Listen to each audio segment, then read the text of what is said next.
আসসালামু আলাইকুম ওয়া রাহমাতুল্লাহি ওয়া বারাকাতুহু। কেমন আছেন আমার আদরের কলিজার টুকরা আপুরা?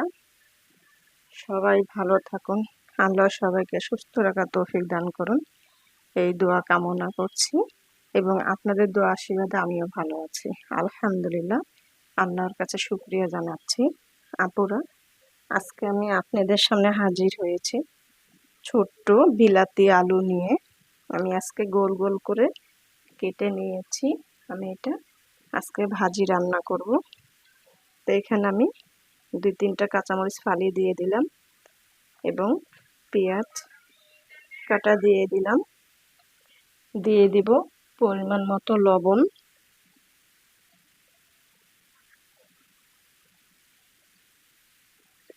এবং আমি গুঁড়া হলুদ একটু দিয়ে দিব। গুঁড়া হলুদ দিয়ে দিলাম। দিয়ে দিব শুকনো মরিচ গুঁড়ো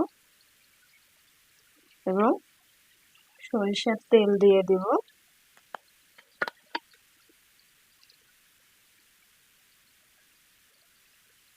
সরিষার তেল দিয়ে দিলাম।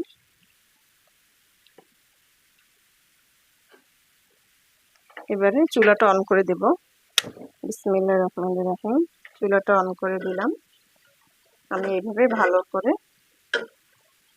নাড়াচাড়া করে দিয়ে আমি ঢেকে দিব।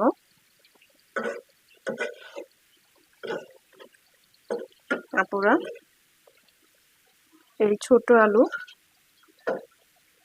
এইভাবে গোল গোল করে ভাজি করে খেতে অনেক মজা লাগে, ভালোই লাগে খেতে। তো আমি এবারে ঢেকে দিব।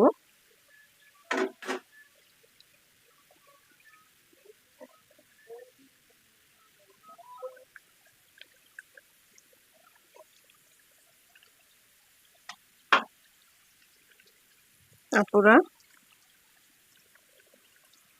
দেখুন কত সুন্দর কালার হয়ে আসছে আলু ভাজিটা। আমি এক ফোঁটাও পানি দেইনি, এইভাবে আমি ভাজিটা করে ফেলবো।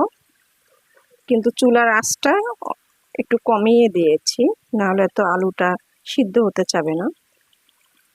তো আমি পানি না দিয়েই এইভাবে সরিষার তেল দিয়েছি, আমি আলুটা ভাজি করে ফেলবো।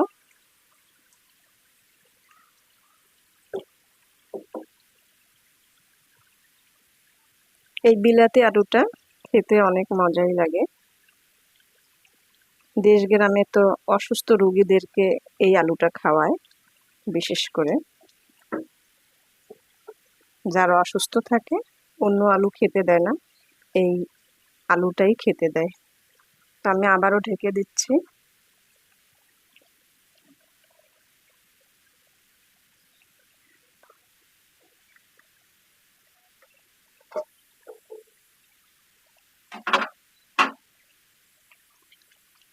আপুরা দেখুন আলু ভাজি রান্নাটা হয়ে গেছে। এখন আমি নামিয়ে নিব।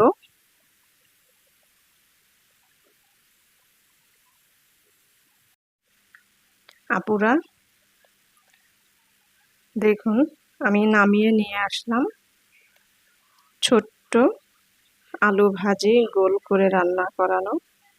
তো আপুরা, যদি ভালো লেগে থাকে ভিডিওটি অবশ্যই কমেন্ট করে জানাবেন, লাইক দিন, বেশি বেশি করে শেয়ার করুন। দোয়া চাই। ছোট্ট রান্নাঘর চ্যানেলটিকে সাবস্ক্রাইব করতে একদমই ভুলবেন না। যারা নতুন আপুরা দেখছেন পাশে বেল বাটনটি ক্লিক করে আমার ভিডিওর পাশেই থাকবেন। তো সবাই ভালো থাকুন ও সুস্থ থাকুন, এই দোয়া কামনা করে রেখে দিচ্ছি। আসসালামু আলাইকুম ওয়া রাহমাতুল্লাহি ওয়া বারাকাতুহু।